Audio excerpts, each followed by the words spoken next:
kita sedang melaksanakan kegiatan CND meeting sesi ke-65. Untuk pelaksanaannya dilaksanakan di Vienna.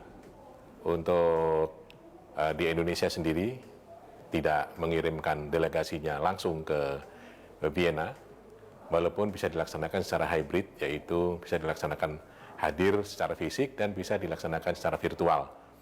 Untuk pelaksanaan di Vienna, di UN Building Vienna, kalau di teman-teman yang sekarang laksanakan di BNN itu dari Jakarta. Pesertanya 89 negara dan 5 NGO, yaitu dari rekan-rekan yang dari Indonesia, itu dari Kemenlu, sudah hadir, dari Badan POM, dari Mabes Polri, dari Kemenkes, dan dari BNN sendiri. Untuk agendanya itu disampaikan nanti ada 3 item, agenda 5, 6, dan 7.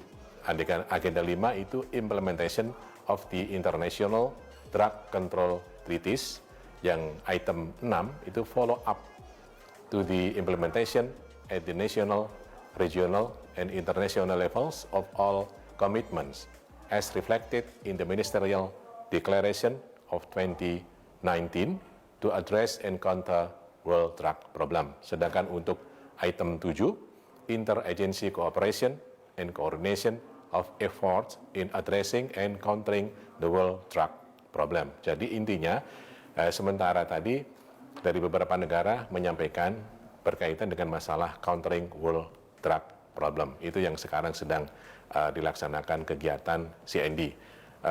Untuk pembicara dari CND tadi sudah dilaksanakan dari UNODC, dari WHO sendiri, dari UNAIDS, dan dari INCB. Sedangkan statement dari Bapak Kepala BNN yang seharusnya kemarin terjadwal itu urutan ke-63, sekarang dimajukan ke urutan kurang lebih 24. Yang intinya, statement dari Bapak Kepala BNN itu berkaitan dengan masalah penguatan, berkaitan rencana aksi nasional P4GN, juga untuk revisi Undang-Undang 35, yaitu penguatan yang berkaitan atau berhubungan dengan masalah rehabilitasi dan TAT, penguatan pengamanan di perbatasan dan entry point, dan ada pesan dari Bapak Kepala itu kepada peserta, khususnya yang negara-negara menjadi anggota ECOSOC, bahwa Indonesia mencalonkan diri sebagai anggota CND yang akan datang.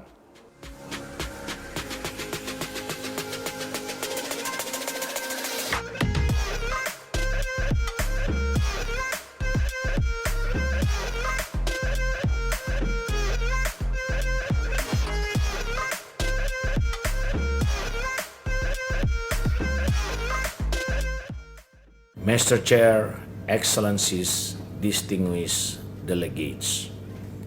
First of all, allow me to congratulate you, Ambassador Ghislaine de Hoop, on your election as the chair of the 65th session of the Commission.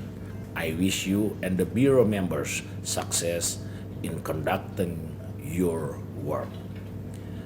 Mr. Chair, the drug problem continues to be one of the global challenges. The long-standing COVID-19 pandemic further exacerbates the complexity of this issue in Indonesia. Drug traffickers have been taking advantage of those anxious due to the pandemic impacts by encouraging them to use drugs. In addressing the drugs problem, Indonesia has implemented several measures. First, utilizing all stakeholders' approach on the implementation of its 2020-2024 National Action Plan on Prevention and Eradication of Narcotics Abuse and Illegal Distribution of Narcotic and Narcotic Precursor. We currently have 49 narcotics regulation at ministries, agencies level, 142 regulation at the regional level, and 23,236 narcotic task force across Indonesia. Second, revising our drug policy to improve its effectivity by including necessary measures, which are improving the rehabilitative function, increasing the effectiveness of law enforcement, strengthening the integrated assessment team roles, adding additional sanction against criminal offenders whose crime involves the use of new psychoactive substances, NPS. Third, tightening security in the border and entry points to improve physical resilience by improving facility and infrastructure in official border areas such as ports and strengthening surveillance in illegal entry points, strengthening international cooperation as well as information sharing and collection. Mr. Chair, distinguished delegates, in cementing our commitment to this issue, allow me to reiterate Indonesia candidacy as a member of CND year 2024-2027. We fervently hope all member states would lend their valuable support for our candidature.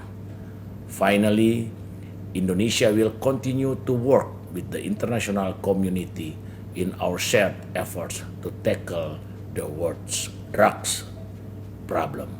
I thank you.